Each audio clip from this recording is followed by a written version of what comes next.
Duel kualifikasi Piala Dunia 2026 yang mempertemukan Timnas Indonesia versus Irak di Stadion Utama Gelora Bung Karno, SUGBK, menjadi magnet bagi ribuan supporter. Meski digelar di sore hari, tiket untuk menonton langsung pertandingan skuad Garuda melawan Irak ludes terjual. Terlihat antrean supporter juga sudah memadati area GBK meski jauh dari jam dimulainya laga. Kerumunan supporter sudah mulai berdatangan sejak pukul 9 pagi. Supporter Timnas Indonesia pun sudah mulai membentuk barisan masuk ke stadion. Antrean panjang pendukung utamanya terlihat di sekitar zona 11 dan 12, di mana para penonton mengular dari gerbang hingga area body checking. Euforia ini juga dirasakan pemain Timnas Indonesia, yakni Calvin Verdonk. Bahkan ia tak ragu menyebut, supporter tim Merah Putih adalah yang tergila di dunia. Pemain berdarah Aceh itu pun memuji sikap supporter Indonesia yang selalu ikuti perkembangan pemain idolanya. Tak ragu, Calvin menyebut pendukung Timnas adalah yang terbaik di dunia. Terima kasih buat para penggemar yang selalu mendukung saya. Saya berharap mereka tetap mendukung saya di pertandingan selanjutnya. Saya pun percaya diri dengan Timnas Indonesia karena supporter yang paling luar biasa di dunia dan mereka akan terus mendukung kami, ujar Calvin Verdonk.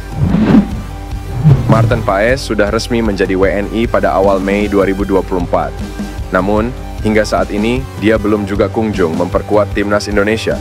Usut punya usut, Maarten Paes terkendala peralihan asosiasi dari KNVB ke PSSI di FIFA. Statusnya masih belum tuntas karena terbentur Statuta FIFA pasal ke-9 tentang perpindahan asosiasi huruf B ayat ketiga. Sebelum menjadi WNI, Maarten Paes pernah memperkuat Timnas Belanda U21 dalam usia 22 tahun ketika melawan Timnas Belarusia. Terkait hal ini, Erick Thohir menganggap Maarten Paes seharusnya bermain untuk Belanda U21 pada Maret 2020 ketika usianya belum genap 22 tahun. Namun, pandemi COVID-19 membuat beberapa pertandingan kualifikasi Euro U21 2021 diundur.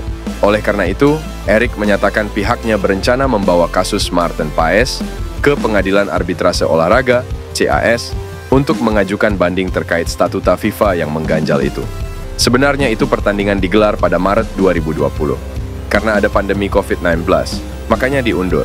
Jadi ada jeda waktu yang lama, FIFA masih belum melihat ini sebagai sesuatu yang dimudahkan. Jadi akan kami coba ke CAS. Kita lihat nanti siapa yang menang, tutur Erick Thohir. Jairo Riedewald disebut menunda kedatangannya ke Indonesia dalam waktu dekat. Pengamat sepak bola tanah air, Roni Pangemanan, pun mengungkap kenapa gelandang 27 tahun itu belum bisa datang ke tanah air. Menurut Bung Ropan, PSSI masih repot mengurus proses naturalisasi dua pemain, Calvin Verdonk dan Jens Raven. Meski begitu, bukan berarti PSSI tidak tertarik kepada Jairo Riedewald. Bung Ropan mengatakan, Jairo Riedewald masih menjadi target utama PSSI. Terlebih jika Timnas Indonesia lolos ke babak ketiga kualifikasi Piala Dunia 2026, zona Asia. Timnas Indonesia hanya membutuhkan satu kemenangan dari dua laga sisa kontra Irak dan Filipina untuk lolos ke babak ketiga. Meski tidak datang bulan ini, Jairo Riedewald tetap masuk pantauan PSSI. Ia merupakan salah satu pemain yang masuk radar, namun belum bisa bertemu untuk saat ini. Mungkin ketika Indonesia lolos ke babak ketiga, Jairo mungkin saja akan dimatangkan oleh PSSI. Tutup Bung Ropan. Pelatih Timnas Irak Jesus Casas mengakui bahwa laga melawan Timnas Indonesia tak akan mudah. Irak akan menghadapi Timnas Indonesia di laga lanjutan grup F kualifikasi Piala Dunia 2026 zona Asia Kamis.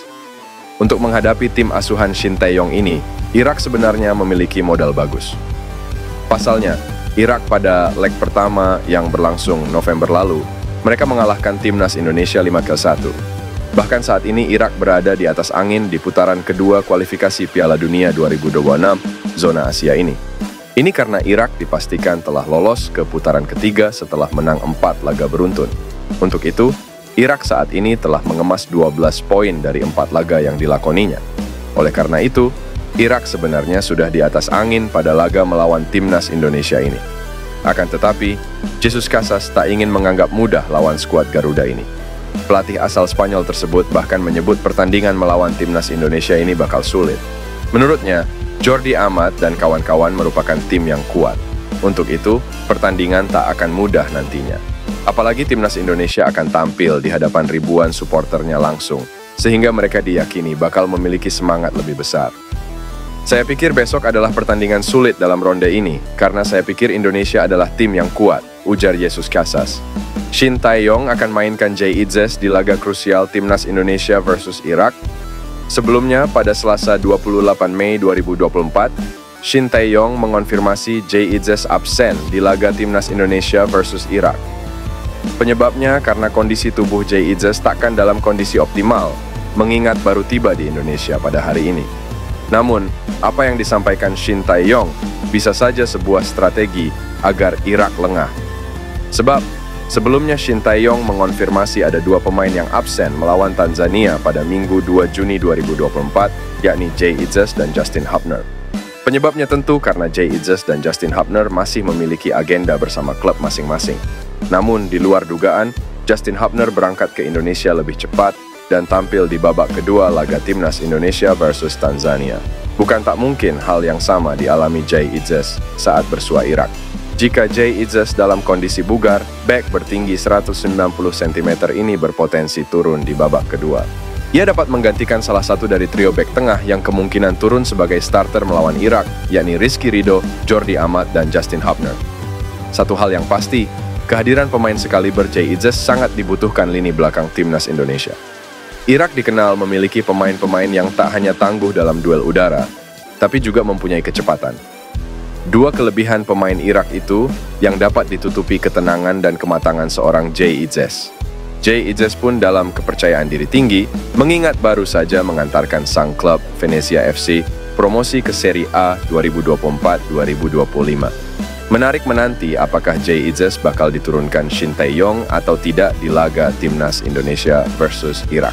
Elkan Bagot muncul ke publik menjelang Timnas Indonesia tampil di babak kualifikasi Piala Dunia 2026 zona Asia setelah namanya diabaikan oleh Shin Tae-yong. Sang bek tengah berusia 21 tahun tidak dipanggil oleh Shin Tae-yong untuk dua pertandingan penting yang dihadapi Timnas Indonesia di kualifikasi Piala Dunia 2026 zona Asia. Sang bek kepunyaan Ipswich Town tersebut tidak menjawab panggilan STY untuk membela Timnas Indonesia U23 pada Mei lalu. Dalam wawancara pada pekan lalu ketika memimpin latihan Timnas Indonesia untuk pertama kalinya jelang FIFA Matchday Juni 2024, Shin Tae-yong sempat menyinggung nama Elkan. Dia ditanyakan tentang alasan tidak memanggil Elkan Bagot. Namun, STY menolak untuk menjawabnya dengan meminta wartawan agar menanyakannya secara langsung kepada Elkan. Elkan Bagot sendiri masih bungkam hingga kini, namun tetap memberikan update mengenai kehidupannya di media sosial. Uniknya, sang bek tengah berusia 21 tahun terlihat sama sekali tidak terganggu oleh rasa jengkel Shin Tae-yong. Dia tetap mengunggah foto-foto liburannya bersama sang kekasih. Kini, mereka berada di New York, Amerika Serikat, sebagaimana unggahan terkini di Instagram Bagot.